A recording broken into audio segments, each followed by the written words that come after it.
सुंदरबन जंगल में एक नागिन जंगल के सबसे आखिरी भाग में रहती थी और वो हर दिन चिड़ियों की बस्ती होकर अपना भोजन ढूंढने जाती थी।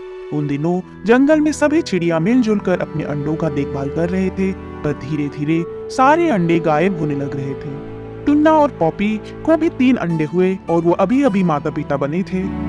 पॉपी, तुम अंडे के पास ही रहना, मैं कुछ भोजन लेकर शाम तक वापस आ जाऊंगा। हाँ टुन्ना जी, आप जाइए, मैं अंडों का अच्छे से देखभाल कर लूंगी। कुछ देर में पॉपी की आंख लग जाती है और वो सो जाती है, और जब उसकी आंखें खोलती है तो वो देखती है उसके सभी अंडे गायब हैं।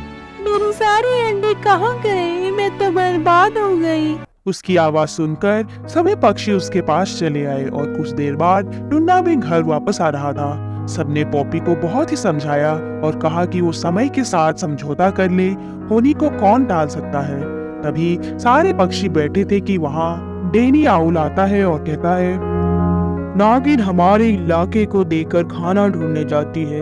मैंने देखा है, नागिन ही हमारा अंडा चुरा के ले जाती है। सभी पक्षी गुस्से में थे और डेनी आउल के बातों को सबने सच मान लिया था। फिर सारे पक्षी फैसला लेते हैं कि नागिन की आंखों को वो सभी अपने चोंच से प्रहार करेंगे तो नागिन की आंखें नष्ट हो जाएगी और वो ना देखने के कारण पेड़ पर चढ़ भी नहीं पाएगी और अंडा भी चोरी नहीं होगी। फिर अगले दिन सभी पक्षी नागिन के इलाके में जाते हैं और उसके आंखों पे चोंच से प्रहार करने लग जाते हैं। अरे, मेरी आंखों पे क्यों प्रहार कर रहे हो? मैंने आप लोगों का क्या बिगाड़ा है? तू ही हम लोगों का अंडा चोरी कर लेती है, तुझे हम आज छोड़ेंगे नहीं। मुझ पे विश्वास कीजिए, मैंने कुछ भी नहीं किया। पर सभी पक्षी नागिन के बात ना मानकर उसकी आंखें नष्ट कर देते हैं। उस दिन के बाद से नागिन अंधी हो जाती है। मुझे कोई खाने को दो, मैं कुछ नहीं देख पा रही। इसी तरह नागिन भूख प्यास से मर जाती है और भूत बन जाती है।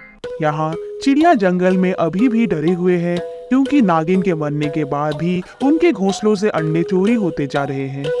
एक शाम पॉपी चिड़िया रात भर जग के सारी चिड़ियों पर निगरानी रख रही थी, तो उसकी नजर डेनी आउल पर पड़ती है, जो हर घोंसलों से अंडे चोरी कर रहा था। तभी पॉपी ने सभी पक्षियों को आवाज लगाते हुए कहा, सभी पक्षी बाहर आओ, बाहर आओ, डेनी आउल ही हमारे अंडों का चोर है, बाहर आओ।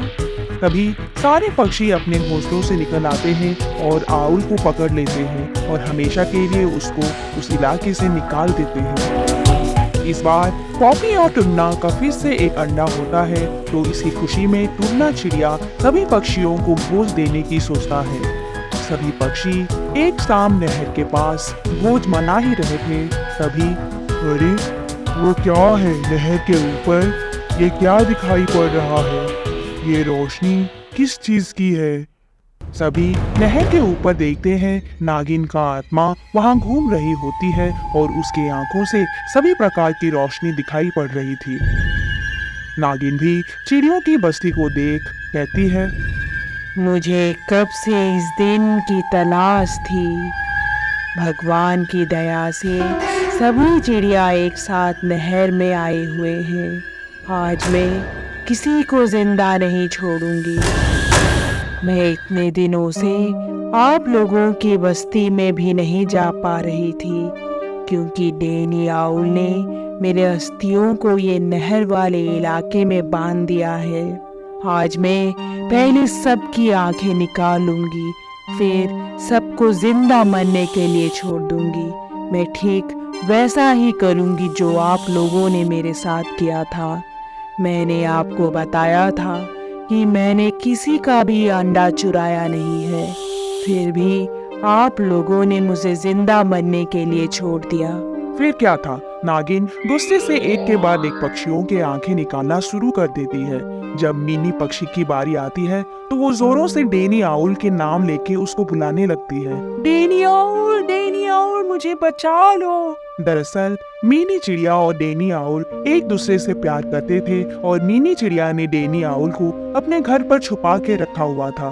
मीनी आउल के बुलाने पर डेनी आउल नहर वाले इलाके में आ जाता है। नागिन, रुक जाओ, मीनी को कुछ मत करना। दरअसल ये मेरी गलती थी, मैंने ही सभी पक्षियों को तुम्हारे खिलाफ भड़काया था। मैं ही उनके अंडों का चोर हूँ।